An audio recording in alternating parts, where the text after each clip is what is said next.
Hello and welcome to Competology academy. और आज हम लोग बात करेंगे कि जो रसिया ने अटैक कर दी है यूक्रेन पे, तो उसमें क्या क्या इंटरनेशनल लॉज उसने वियोलेट किए हैं, क्या क्या उसके आगे के रिपरकशंस हो सकते हैं, क्या क्या दिक्कतें हो सकती हैं, क्यों अटैक किया, क्या क्या कारण थे, क्या उसके तरफ से तर्क दिए गए, रसिया के अटैक के अगेंस्ट में अब यूक्रेन के पास क्या क्या उपाय बचे हैं। इन सब चीज़ों को हम लोग डिटेल में देखेंगे, तो आखिरी तक वीडियो में बने रहें ताकि सारी इन्फॉर्मेशन आपको मिल सके। और इंटरनेशनल इशूज़ के रिलेटेड क्वेश्चंस के लिए भी ये बहुत इंपॉर्टेंट टॉपिक होने वाली है।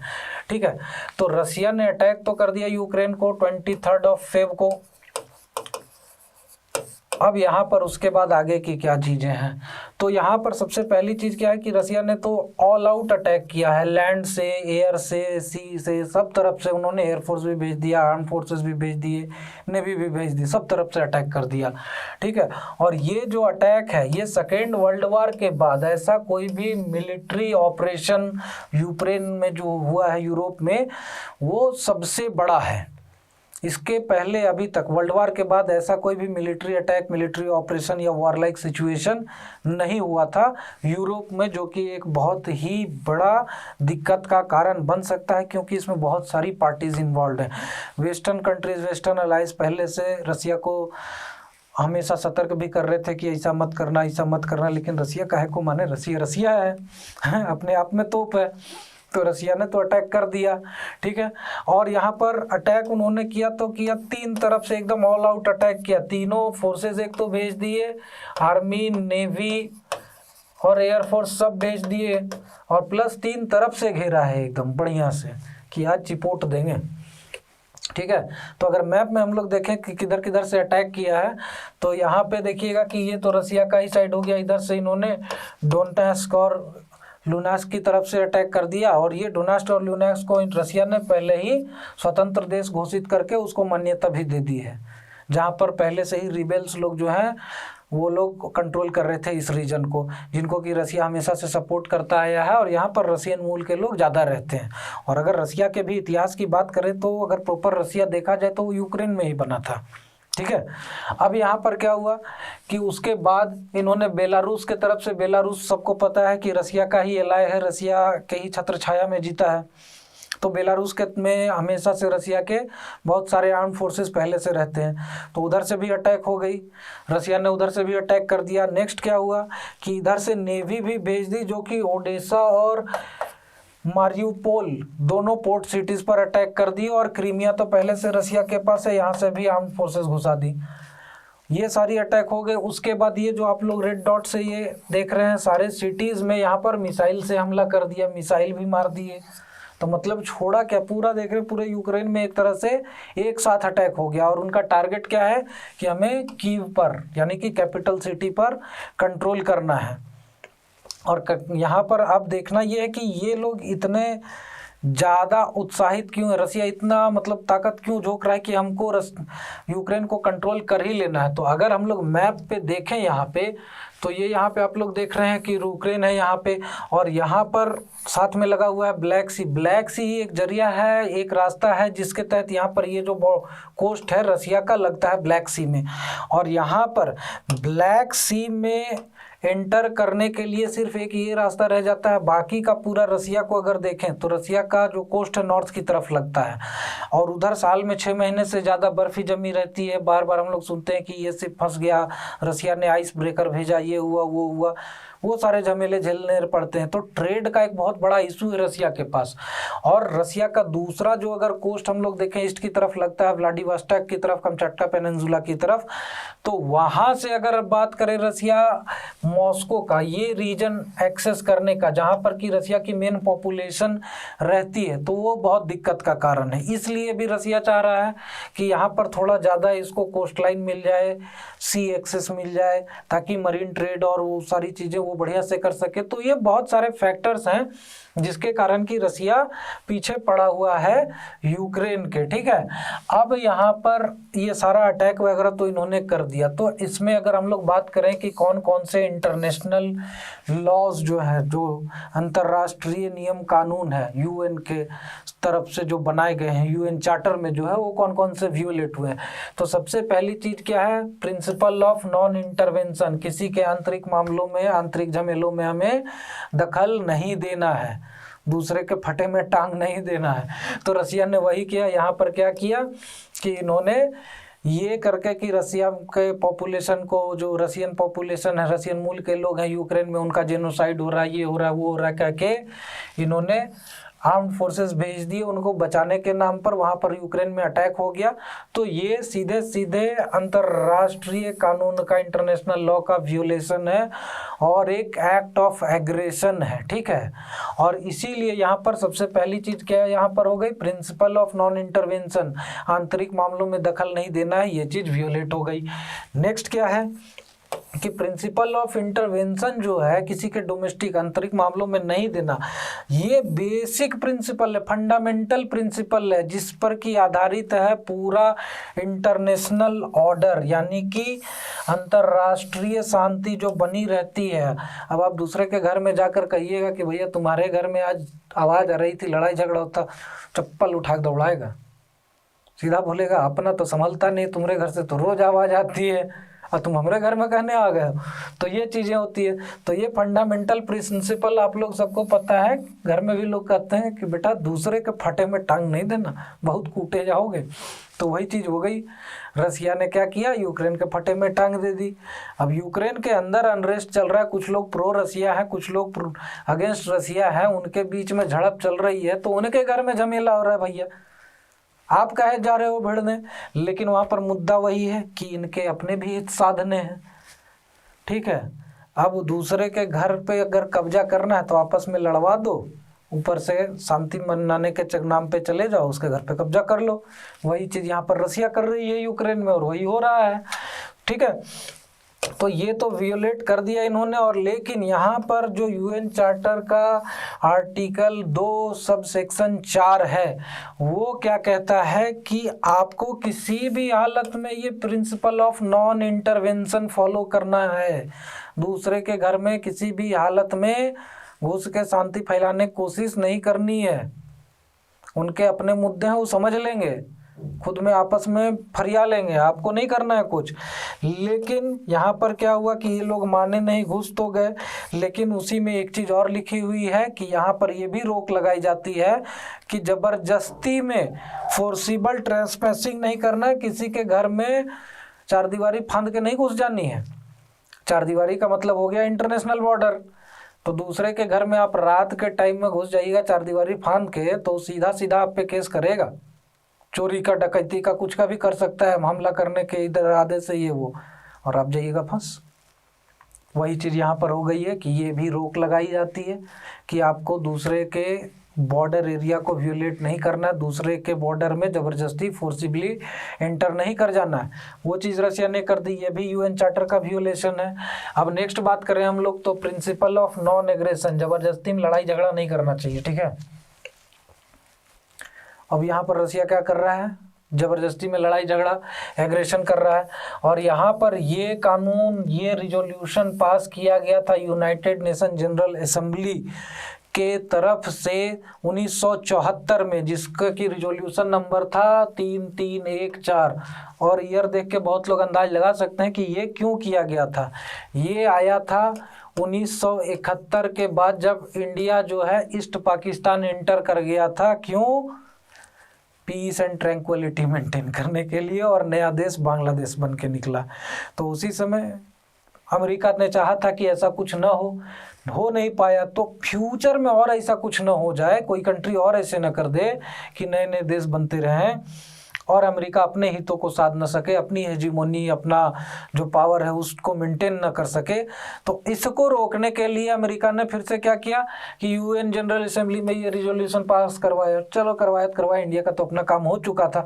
लेकिन अब ये रसिया के अगेंस्ट में आ रहा है, ठीक है, कि आपको यहाँ पर किसी भी हालत में आर्म्ड फोर्सेस का इस्तेमाल नहीं करना है किसी कंट्री के अगेंस्ट में, उसके इंटरनल मैटर्स में, उसकी सोवरेनिटी को किसी भी हालत में आप वियोलेट नहीं करेंगे, उसकी टेरिटोरियल इंटीग्रिटी को किसी भी हालत में ज्यूपार्डाइज नहीं करेंगे, उसको खतरा नहीं होनी चाहिए, और उसके आंतरिक पॉलिटिकल मुद्दे में, आंतरिक राजनीतिक मुद्दों में आपको दखल नहीं देना है। ये सारा कुछ एक्ट ऑफ एग्रेशन होगा, ठीक है, अगर ये आप आर्म्ड फोर्सेस यूज करके करते हैं तो। सजेशन देना अलग बात है, बात करना अलग बात है, उसकी बुराई करना, उसकी निंदा करना, वो सब चीज़ अलग बात है।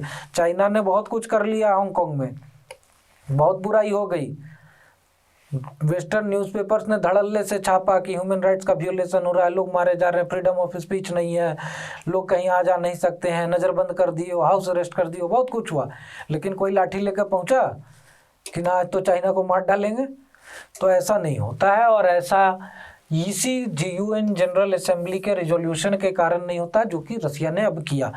सिर्फ इस मुद्दे पे किया क्योंकि उनका कहना था कि जो रशियन मूल के लोग हैं यूक्रेन में, उनके साथ ज्यादती हो रही है, उनका जीनोसाइड हो रहा है, उन्हें मारा जा रहा है, और इसलिए हम अटैक कर रहे हैं उनको बचाने के लिए। लेकिन वहाँ पर वो उनका आंतरिक मामला है, सबसे पहली चीज़ वो उनके पॉलिटिकल टेरिटरी के अंदर हो रहा है, तो रसिया को क्या अधिकार बनता है कि उसमें जाके दखल दे? तो ये चीज़ हो गई। नेक्स्ट क्या है कि आप अगर अपनी टेरिटरी किसी भी एक कंट्री को देते हैं किसी दूसरे कंट्री पे अटैक करने के लिए, मतलब फैसिलिटी दे रहे हैं आप, लॉन्च पैड दे रहे हैं, तो वो भी एक्ट ऑफ एग्रेशन कहलाएगा। और यहाँ पर फंसेगा इसमें कौन? बेलारूस, क्योंकि बेलारूस के तरफ से भी रशियन आर्म्ड फोर्सेस ने अटैक किया है, वहाँ पर भी वो इकट्ठा हो रखे थे, स्टेशन थे। बेलारूस तो भाई छोटा भाई है, बच्चा है रसिया का, जो रसिया कहेगा वो बेलारूस करेगा। तो वही चीज़ यहाँ पर हो गई कि रसिया के आर्म्ड फोर्सेस वहाँ पर थे, उधर से वो लोग नॉर्थ के साइड से इंटर कर गए रसिया। अब यहाँ पर क्या हुआ कि ये सारा कुछ तो एक्ट ऑफ एग्रेशन हो गया, और ये चीज़ रोम स्टैट्यूट के तहत इंटरनेशनल क्राइम कंसिडर होता है, अंतर्राष्ट्रीय गुनाह, इंटरनेशनल क्राइम। और रोम स्टैट्यूट के ही तहत इससे इंटरनेशनल क्रिमिनल कोर्ट में भी केस चलाया जा सकता है। तो ये चीज़ें तो सारा कुछ हो गया वियोलेशन की बात। नेक्स्ट वियोलेशन क्या है कि principle of political independence. Politically कोई भी कंट्री किस ऑर्गेनाइजेशन को ज्वाइन करना चाहती है, किसके साथ दोस्ती करना चाहती है, किस कंट्री के साथ फ्रेंडली रिलेशन रखना चाहती है, नहीं रखना चाहती है, वो किसी भी नेशन का, किसी भी कंट्री का अपना मुद्दा है, उसमें कोई दूसरी कंट्री इंटरफेयर नहीं कर सकती है। और यही चीज़ रसिया यहाँ पर क्या गलती कर रही है कि यूक्रेन को करिए, तुमको नेटो नहीं ज्वाइन करना है, तुमको वेस्टर्न अलाइज के साथ नहीं कोऑपरेट करना है, ये नहीं करना है, वो नहीं करना, वो एक तरह से डिक्टेट कर रही है तुम क्या करोगे और तुम क्या नहीं करोगे। तो ये भी तो गलत है, ये भी उनके अधिकार क्षेत्र से बाहर है। तो मेनली यहाँ पर नेटो वाला इशू आता है। देखिए 2014 के बाद से यूक्रेन में प्रो रसिया प्रेसिडेंट आए ही नहीं, और यहीं से खटास पैदा होनी चालू हो गई कि जैसे ही 2014 में वहाँ पर जो नए प्रेसिडेंट थे वो वेस्टर्न अलाइज की तरफ उनका झुकाव बढ़ा, वो उनसे नज़दीकियाँ बढ़ाने लगे, वो नेटो ज्वाइन करने का अपना इच्छा जताने लगे, तब से रसिया को होने लगी तकलीफ। और रसिया को तकलीफ इसीलिए हो रही है कि अगर नेटो यूक्रेन ज्वाइन कर लेता है तो वहाँ पर दिक्कत क्या हो जाएगी कि नेटो के फोर्सेस यूक्रेन की टेरिटरी में पूरा कहीं भी घूम सकते हैं। अब उससे दिक्कत क्या होगी कि वो रशिया के बॉर्डर तक पहुँच सकते हैं। तो रसिया को इससे एक लग रहा है कि कहीं हमको सिक्योरिटी थ्रेट ना हो जाए, तो उसके कारण भी यहाँ पर ये बार बार कोशिश कर रहे थे कि नेटो नहीं ज्वाइन करे, नेटो नहीं ज्वाइन करे। 2014 के एस्केलेशन के बाद क्या हुआ कि यहाँ पर मिन्स्क एग्रीमेंट हुआ, मिन्स्क बेलारूस की राजधानी में एक एग्रीमेंट हुआ यूक्रेन और रशिया के बीच में। यहाँ पर यूक्रेन ने कमिट किया कि चलिए ठीक है भाई, हम नेटो नहीं ज्वाइन करेंगे, लेकिन अभी फिर से वो बात आने लगी कि नेटो ज्वाइन करना है, नेटो ज्वाइन करना है। तो ये चीज़ें फिर से रसिया को तकलीफ देने लग गई। और रसिया की अगर बात करें तो यूएसएसआर के टूटने के बाद से 1991 में यूएसएसआर टूटी, उसके बाद से यहाँ पर 18 ऐसे नेशन हैं जो कि पहले यूएसएसआर के पार्ट थे, जो कि ऑलरेडी नेटो ज्वाइन कर चुके हैं। तो ये चीज़ रसिया को पहले से दर्द देती आ रही है और रसिया इसको अब और झेलना नहीं चाहता था, ये भी बात थी यहाँ पे।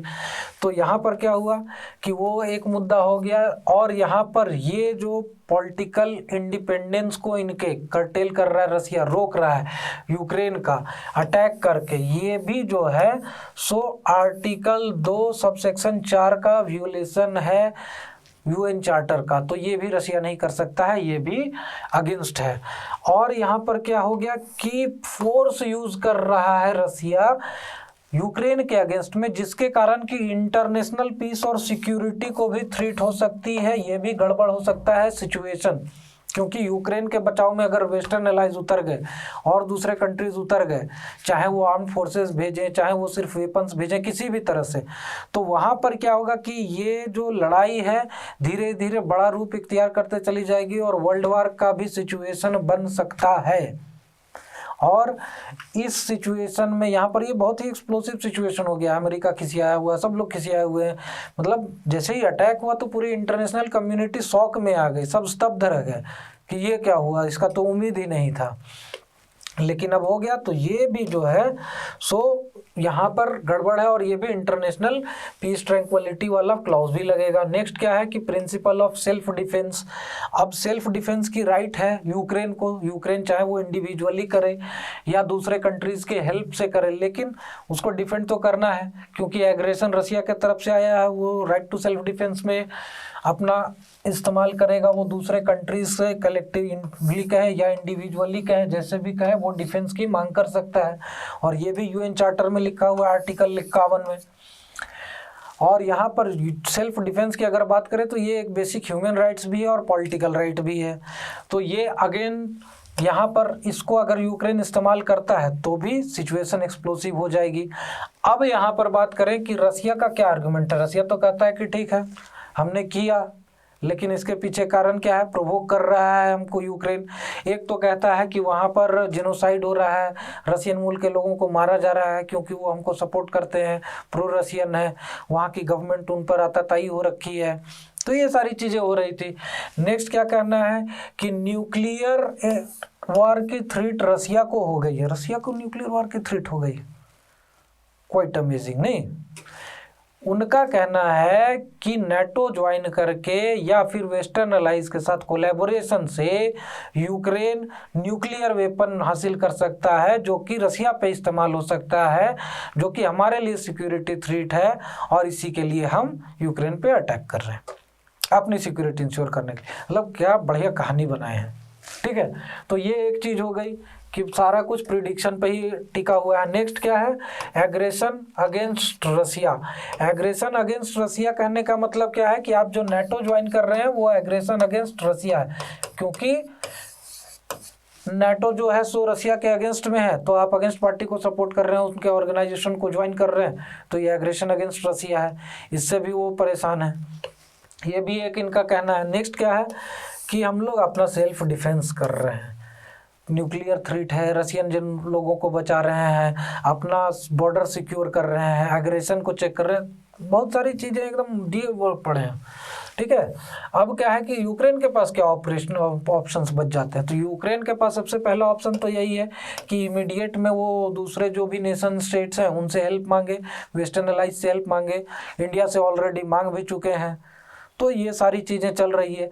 उसके बाद क्या है कि यूएन सिक्योरिटी काउंसिल में चले जाएं। यूएन सिक्योरिटी काउंसिल में अगर चले भी जाते हैं तो भी दिक्कत है, रसिया के पास वीटो पावर है। रसिया यूएन सिक्योरिटी काउंसिल में कोई भी वैसा रिजोल्यूशन पास होने से रोक देगा जो कि रसिया के अगेंस्ट में हो, तो ये एक बहुत बड़ी दिक्कत की बात हो जाएगी। और उसके बाद क्या बचता है कि यहाँ पर यूएन जनरल असेंबली में चले जाएं, क्योंकि यूएन सिक्योरिटी काउंसिल से कोई रिजोल्यूशन अगर नहीं पास होता है वैसा और वो रुक जाता है तो 2/3 मेजोरिटी से पास करके यूएन जनरल असेंबली उस रिजोल्यूशन को पास कर सकती है, इन्फोर्सेबल बना सकती है। लेकिन इन सब चीज़ों में बहुत टाइम लगेगा। तब तक क्या है कि ये दूसरों से हेल्प मांगते रहेंगे, हेल्प आएगा नहीं आएगा, क्योंकि रसिया से कोई भिड़ना भी नहीं चाहता है, ना ही कोई कंट्री ये चाहती है कि तबाही मचे, ये मैटर और ख़राब हो जाए, वार और लार्जर लेवल पर पहुँच जाए। ये पूरा ले दे के सिचुएशन वही सेकेंड वर्ल्ड वार वाला बन गया है कि जब हिटलर पहले इस पे स्लोवाक रीजन में करता है कि वहाँ पर जर्मन मूल के लोग हैं, हमको वो चाहिए। उसके बाद पोलैंड पे कर दिया, पहले छोड़ दिए ठीक है चलो कन्फर्म कर दिए ठीक है तुम रख लो, बाद में पोलैंड पे किया, तब जाकर इनको समझ में ना ये आदमी मानने वाला नहीं है। वही सिचुएशन यहाँ पर भी हो गई है कि अभी तक तो सब सोच रहे हैं कि मैटर रुक जाएगा, देखते हैं कब रुकता है। आगे बचता क्या उपाय? सिंपल सी बात है कि डायलॉग से ही कोई उपाय निकल सकता है, क्योंकि लड़ाई अगर हुई तो वर्ल्ड इकॉनमी भी पीछे जाएगी। जैसा कि शेयर मार्केट को हम लोग देख रहे हैं ऑलरेडी डिप करना चालू कर गया है, क्योंकि वॉर होगा तो ऑयल प्राइसेस ऊपर जाएंगे, शेयर मार्केट नीचे जाएगा और ओवरऑल वर्ल्ड इकॉनमी पीछे आएगी। तो ये सारे कंट्रीज के लिए नुकसानदेह ही होने वाला है। तो सारे तरफ से डायलॉग से, प्रेशर से, जैसे भी हो, सबसे पहले सिचुएशन को और बिगड़ने से, एस्केलेट होने से रोकना चाहिए। नेक्स्ट चीज क्या है? डिप्लोमेटिक चैनल खुले भाई, पीसफुल मीन्स यूज़ किया जाए, डिप्लोमेटिक तरीके से बातचीत करके, नेगोशिएट करके देखें तो कहाँ तक किसको क्या चाहिए। अगर हो सकता है तो वो बातें रोकने की चीज़ है, और नहीं तो भाई ठीक है लड़ लो, पटका पटकी कर लो, परिया लो, जो जीता वो सिकंदर वाला हिसाब है। लेकिन उसमें नुकसान ओवरऑल वर्ल्ड वाइड सबको होने वाला है, ठीक है। तो ये सारे इश्यूज हैं। और last but not the least, UPSC general studies की 2023 की सिविल सर्विसेज की फाउंडेशन बैच की कोर्स लॉन्च कर दी गई है कॉम्प्यूटोलॉजी एकेडमी के तरफ से। 28 मार्च से कोर्स चालू हो रही है 2022, ठीक है। और यहाँ पर ये मॉर्निंग की 8 AM की बैच है, प्रीलिम्स कम्स मेंस का पूरा फुल सिलेबस कवर किया जाएगा इसमें, और फाइनल सिलेक्शन तक आपको पर्सनल मेंटरिंग, हैंड होल्डिंग मिलेगी। बाकी की जानकारी के लिए आप लोग हमें फ़ोन या व्हाट्सअप कर सकते हैं इस मोबाइल नंबर पे, लैंडलाइन नंबर पे भी कॉल कर सकते हैं। अगर मेल के थ्रू जानकारी चाहिए तो नीचे डिस्क्रिप्शन में मेल ID भी प्रोवाइडेड है। और ऐसे ही जानकारी के लिए आप लोग हमें हमारे सोशल मीडिया चैनल्स पे भी फॉलो कर सकते हैं। ये हमारा फेसबुक और इंस्टाग्राम का हैंडल है, ये हमारा ट्विटर, ये हमारा टेलीग्राम चैनल है, और हमारे वेबसाइट पर भी आप लोग डिटेल में सिलेबस और बाकी की जानकारी ले सकते हैं। और ऐसे ही इन्फॉर्मेटिव वीडियोस के लिए हमारे चैनल को सब्सक्राइब कर लें और बेल आइकन भी दबा दें, ताकि जब भी हम नई इन्फॉर्मेटिव वीडियोस डालें तो उसकी इन्फॉर्मेशन आप तक पहुंचती रहे। Thank you very much and have a nice day.